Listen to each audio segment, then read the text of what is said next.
Hello everyone. This is the pre-market report video for 28th December 2022 in terms of Nifty and Bank Nifty. Yesterday, for the second consecutive day, Nifty closed positive and sector-wise, metal was the top gainer as it increased over 4%. Then, after our market hours, US market opened, traded and closed all in mixed. I mean, the manufacturing, energy and industry related stocks traded positive, but the tech stocks was under severe pressure. There are two reasons for that. One, Tesla led pressure, and the second, tax loss selling. First, Tesla led pressure. Last night, before the US market opening, Rogers released the report that Tesla is going to reduce the production volume in China on January as there is a very less demand for Tesla cars. And also during the holiday, on Monday, Oppenheimer Holdings, one of the oldest investment firm in America, released the report that they are downgrading the Tesla with no price target.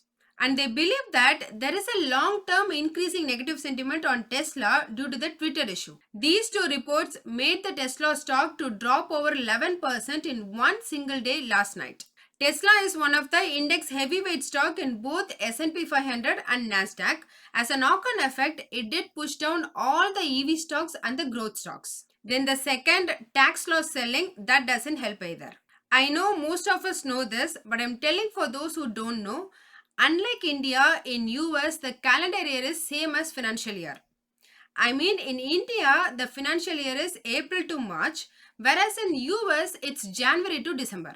So, most of the investment firm, in order to reduce or offset the capital gain tax, they will book some loss on timely selling of some non-performing stocks. This usually happens every year on US market, especially the last week of December. In India, it usually happens on March. Because of those reasons, there was a heavy pressure on growth and tech stocks. Google, Amazon and Netflix all lost over 2%. Only Facebook lost just 1% since Mark Zuckerberg announced that he's going to separate this loss-making metaverse business from Facebook. And there was some buying in Apple stocks since JP Morgan announced that Apple iPhone sales will pick up from January as this chip shortage expects to improve. At the end, only Dow Jones increased marginally by 0.11%, S&P 500 down by 0.41% and Nasdaq crashed by 1.38%. Again, the good news, the dollar index was still around less than 104.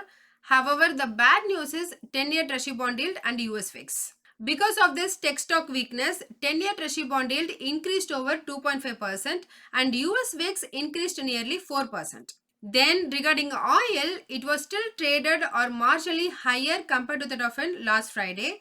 At this time of this video, WTI crude oil was traded at $80 per barrel and Brent crude oil was traded at near $85 per barrel. About Indian areas in US market, unlike the US tech stocks, it was really positive in both banks such as ICICI Bank and HDFC Bank, which increased to nearly 1.5%. Then in case of IT, Wipro increased by 1.2% and Infosys increased by 0.6%. However, at 3 a.m. Indian Standard Time, SGX Nifty closed at 18,080 with no premium at present. It's kind of indicating 50 to 60 points gap down opening. So that's all about what happened on global market. Now let's discuss about India related info. Yesterday, after market hours, RBI released the 234-page report with the title Trend and Progress of Banking in India. I will provide the link in the description below. If anyone fancy, please have a look. It's really difficult to read it completely and analyze it in one single day, but I tried my best to read it. So here is the summary. First, positives. 1. Gross NPAs further reduced to 5.8%. Second, at present banks got 16.8% capital to assets ratio compared to 16.3% a year ago. Third, number of banking frauds increased to over 9,000 numbers compared to around 7,000 numbers a year ago. However, the amount involved in those frauds reduced to just around 60,000 crore rupees compared to 1.37 lakh crore rupees a year ago. So I consider this as positive. Then the fourth positive is that through insolvency and bankruptcy code, banks recovered over 47,000 crore rupees compared to previous approximately 27,000 crore rupees. Is it all positive? No. there are a couple of negative as well. First, at present, both private and public banks prefer and giving more importance to the retail loan than that of the commercial loan, as they are afraid of increasing NPAs. So this is acting as a hindrance for country's development. Also, it's causing the risk of concentrating all loans in one side. Then the second one, RBI want banks to increase the deposit rate since the credit growth is near 17.5%, whereas the deposit growth is just 9.9%. So again, RBI is worrying about the possibility of credit crunch if banks didn't raise the deposit rate enough to match the credit. This is what the summary that I understood from that report. I maybe missed some points, and also in the next 2 to 3 weeks, all the investment firm will be analyzing this report and will come up with their own guidance. Then the second info, yesterday Indian government announced $2 billion incentive for the hydrogen manufacturing companies. $2 billion means it's 18,000 crore rupees. So the possible beneficiaries are Reliance, Indian Oil, NTPC and Adani. Thus, this scheme is positive for those company stocks. Then the next info is regarding Coal India. Yesterday, its chairman congratulated all their employees as they exceeded the production year target by over 19 million tons. This means those extra will be added to the revenue of the company. So, I consider this as positive news for Coal India. As a summary, US tech stocks closed really negative. So, it's kind of indicating that we might see some IT stock weakness today. Also, at present, SX Nifty is indicating a 60 points gap down. However, there is a chance that this RBI report might support banks to trade positive. Then, regarding the items we need to look out for today, early morning before our market hours, there is a schedule for release of Bank of Japan's opinion summary. And in the night for US, there are some housing sales related data.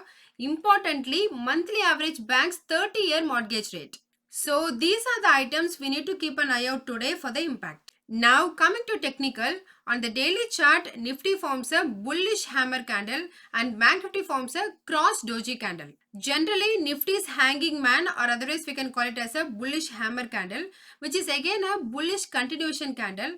However, Bank Nifty's cross doji candle is a neutral candle. Again, coming back to Nifty, there was a back-to-back two positive decisive bullish candle on the upside near crossing the trend line. Hence, a sustainable move above 18,150 to 18,200 levels is likely to pull the Nifty towards 18,500 levels again in short term. Then, coming to moving averages and technical indicators. For Nifty on daily chart, day before yesterday, it's reclaimed and moved above 100-day moving average.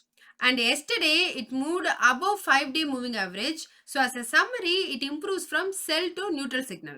If today Nifty moving above 50-day moving average can again turn back summary to buy signal, which is near 18,220 level. But in case of technical indicator summary, it's still a strong sell signal. RSI value just improved from 42 to 45. Then for Bank Nifty, for moving average, it's same as yesterday. As a summary, it's a buy signal. However, in case of technical indicator summary, it improved from strong sell to just a sell signal. Regarding RSI for Bank Nifty, the value improved from 45 to 51, which is neutral. From option change in open interest, in case of Nifty, huge call option unwinding took place at 18,000, and at the same place, significant new put option open interest were added. So 18,000 is the immediate support. From overall open interest chart, more nearby put option open interest is present at 18,000, and at the same place, significant call option is also present. I mean, it's a short straddle. Because of those reasons, the next nearby maximum put option is present at 17,800. So 17,800 is the strong support. Then about maximum nearby call option open interest with relatively less put option open interest is present at 18,200 and 18,500. Hence, 18,200 is the immediate resistance and 18,500 is the strong resistance for this expiry. About Bank Nifty, the story is very similar. Significant call options were unwinded at between 42,000 and 42,800, and significant new put option open interest are added at 42,500 mark. So 42,500 is the immediate support. From overall open interest data, 42,000 got the maximum nearby put option open interest and 43,500 got the maximum nearby call option open interest without any put options. So 42,000 is the strong support to look out for, and 43,000 is the immediate resistance to break, and 43,500 is the strong resistance for this expiry. So that's all in this video. Hope you all got some useful information. Please consider subscribing the channel and liking the videos. It will help me beat the YouTube algorithm and it will also motivate me to do more. Please don't make any investment decision based on this, as I'm not a SEBI registered advisor. I'm doing it for my and viewers' educational purpose only. Thanks for watching.